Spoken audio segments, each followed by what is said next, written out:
কর্মরত অবস্থায় নিজের ব্যবহৃত আগ্নেয়াস্ত্র দিয়ে মাথায় গুলি করে আত্মহত্যা করেন খুলনা রেলওয়ে পুলিশ লাইনের সদস্য সম্রাট বিশ্বাস। শনিবার ভোর আনুমানিক 4:30 দিকে রেলওয়ে পুলিশ লাইনের অস্ত্রাগার ম্যাগাজিন গার্ড এলাকায় এই ঘটনা ঘটে। ভদ্র ছেলে হয় না যে সে যে এই কাজ করবি তারাও কল্পনা করতে পারে। সে নিজের গুলিতে সে নিজেই মারা গেছে। সম্রাট বিশ্বাস গোপালগঞ্জের কাশিয়ানী উপজেলার পদ্মবিল গ্রামের শৈলেন বিশ্বাসের ছেলে। তিনি 2018 সালে বাংলাদেশ পুলিশে যোগ দেন এবং গত বছরের 3 নভেম্বর খুলনা রেলওয়ে পুলিশে কর্মজীবন শুরু করেন। স্যান্ডেলিনা সো, রূপচর্চায় আভিজাত্য।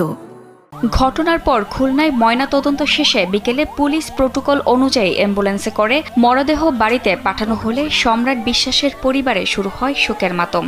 স্বজনদের দাবি, প্রায় 6 মাস আগে পূজা বিশ্বাস নামে এক নারী পুলিশ সদস্যকে বিয়ে করেন সম্রাট, যিনি বর্তমানে সাতক্ষীরা জেলা পুলিশ লাইনে কর্মরত। তাদের অভিযোগ, স্ত্রীর সঙ্গে মনোমালিন্যর কারণেই এমন ঘটনা ঘটতে পারে। তারা আরও বলেন, বিয়ের পর থেকে সম্রাট বাড়িতে টাকা পাঠানো বন্ধ করে দেন।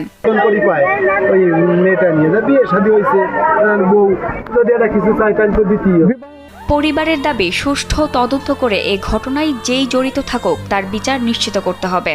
আপনাদের মাঝে একটাই দাবি করি, আমাদের হলো সেই যে আত্মহত্যা করেছে সে কোন কারণে আত্মহত্যা করেছে এর একটা সুষ্ঠু তদন্ত চাই। সুষ্ঠু তদন্তের মাধ্যমে যে কেউ যদি যে অপরাধে আসে অবশ্যই আমরা তার একটা শাস্তি দাবি করি।